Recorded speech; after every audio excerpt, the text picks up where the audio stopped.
Hello and welcome to the Blue Collar Carry. This is going to be fun, I hope.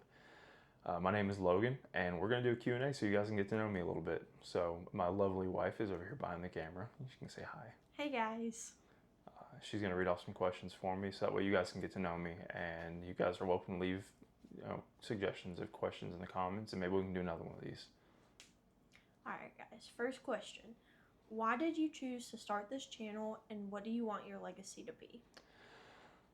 I think I mostly started it because there's a lot of blue collar people who can't afford all the tactical stuff and who actually have to work for their money. And not saying that people that can't afford it don't, but there's a lot of us blue collar workers that have families to provide for, have homes to pay for, have a lot of stuff that kind of just goes on day to day life that you're not able to spend that extra $3,000 on a really nice pistol and stuff like that. And I feel like it'd be nice to have a community for people like us.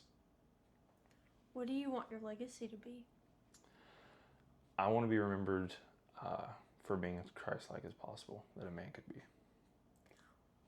Why is it important for the average Joe to take their training seriously?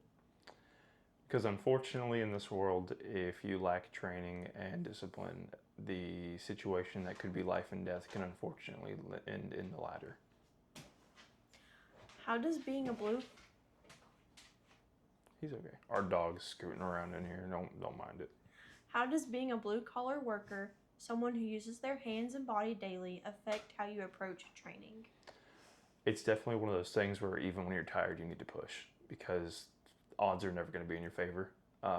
And you just kind of have to remember the fact that it could be that time you get off work and you're exhausted and you didn't go to the range, and now you're off work and exhausted and you're having to defend your life or someone else's. How do you balance physical fitness with technical firearms proficiency? I think being fit mentally, spiritually, and physically are very important. It's one of those things where you kind of have to understand that it's not easy to stay physically fit or mentally fit or spiritually fit, but it's one of those things that it's worth it. And finding a balance between that and training is important because you don't want to be worrying about your own health while trying to help other people. What gear are you currently carrying and why? So we have I already have it all set out. Okay, we have a Kershaw. It's just a folding knife. I honestly don't remember what it is, but I got it like 5 or 6 years ago, I think, and it has held up exponentially well. It still has a great edge on it. I've only sharpened it once. Have the Zippo with a jet lighter insert. It's one of my favorite lighters to carry around, especially if I'm working and there's like plastic or something that just doesn't want to mend my wool. I have a cheap old wallet. It's like one of my favorite wallets. It's got all my fancy stuff in it. And then we have our already cleared.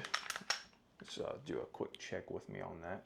I've already cleared Gen 5 Glock 17 with the Harbor Freight budget light on it, which is held up amazing, by the way, and the Harrington Arms Magwell on there, which I got at GunCon at like 20% off. So shout out Harrington Arms. Thanks, guys. Appreciate you. I think it's very important to find something that is budget friendly and also comfortable, but you need reliability. That's probably number one. How much would you say your gear costs? In total, the knife was like 25, the lighter and insert was like 20, my wallet was probably 15 or 20 bucks, and my weapon and holster, my holster was $89.99 on Amazon. I think it's CFO, which, by the way, guys, like, if you want to do a deal or something, hit me up. And my Glock was just under 700. I've had it for a while now, though, so, that was back when they were a little newer, maybe, but How do your time in law enforcement shape your perspective on the world? at first it definitely hardened me a little bit. It hardened my heart and kind of gave me a more rough outlook on people in the world because I just want to be the biggest, baddest, and best all the time. And I had some long conversations with some good people who were just in the wrong place at the wrong time or just made one too many bad decisions. And a lot of those people still have good hearts, but kind of ended them up in a bad place. So some of the best conversations I've had, especially talking about God, are with those people. Who are the biggest mentors in your life that pushed you towards this specific lifestyle? My dad, a lot was my dad. A lot of guys from church that I've met that I now consider family. Definitely getting on the range with them, talking with them, having those conversations, because a lot of them are ex-military and law enforcement, and that shaped a lot of my thinking in my younger years. Getting to know good people who also had a love for Jesus and training. Which hopefully we can get some of the guys from church in the videos. For soon. sure, for sure. I've already got a yes from 2 of them. There we go. How do you integrate your family into your lifestyle of training and discipline? Bringing them out, like inviting them to come to the range. We do range days with the whole family. We'll get our wives, sisters, everyone out there, and we'll just kind of be patient, show them what needs to be done, and they pick up very quickly. Like some of the best people I've been able to teach on the range, especially doing RSO with my dad, has been women because they just do it. Like We they don't pay more attention. Yes, definitely. They're not trying to do their own thing and do the thing you showed them. How do you maintain a tactical mindset without living in constant fear or anxiety? You have to accept there's things you can't change, and you have to accept that you can only do what you can do. Being prepared as prepared as possible, but also knowing that God's got you. What does working hard mean to you in this modern era? It means sacrifice and discipline. It means doing the jobs people don't want to do, showing up every day. It's not easy, but it is worth it. What is a piece of advice you'd give to your younger self when you were first starting out in your career? Work at a sustainable pace. Don't kill yourself trying to be the best all the time because you will burn out very quickly. Understanding that you don't know everything and that the people around you also don't know everything. We're all still learning how to be adults every day. You learn something new every day. Very true. What is your favorite way to decompress after a long, hard week of work? Range day with my wife, or sitting on the couch with my wife and our animals harassing us because we're not giving them enough attention. How does your faith ground you? Humbling. Being humbled because I thought I knew everything and I thought I could do things on my own, and God definitely showed me that it's not possible. Doing it Logan's way is very dangerous. Just gotta keep remembering if it's not good, God's not done. Amen to that. What does it look like to lead a household with a focus on both faith and preparedness? It's a fine line of, you don't want to rule with an iron fist, but you want your family to be prepared because you love them and you want to protect them. It's part of our roles as men is be providers and protectors. And giving your family a sense of security is probably the biggest flex ever. Being able to say, I've got my family and they know what to do if something happens and I'm not around. I second that. Yeah, it's a good feeling to know that your wife knows how to take your weapons apart, clean them, and put them back together and still defend at home with them. Who used to not know all of that stuff. Yep, very true. She was a novice. I'm still a novice. I mean, even in the years of training, I'm still a novice, learning things all the time.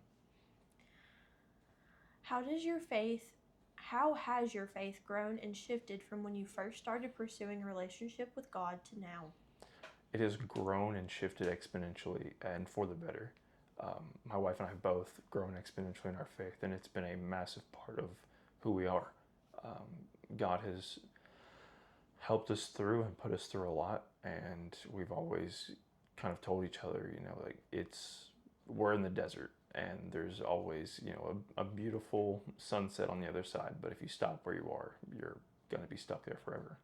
I think the biggest thing we've learned is that you don't have to go to church to meet with Jesus. It Very can true. Yeah. just be with each other. We've also had great times going hiking, talking about God, being on the range, being able to conversate about faith and the theological wonders of the world and how great God is and all those amazing things.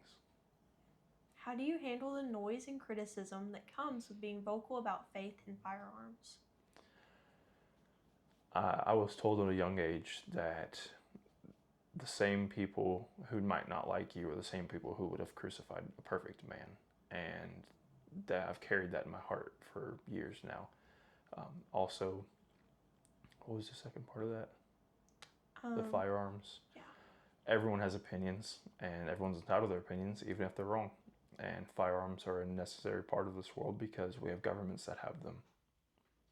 Amen. All right, last question. What are the specific goals for this channel over the next year? I was excited about this one. So mostly growth, mostly getting out and reaching people that are in the same mindset and community that just don't have the community yet.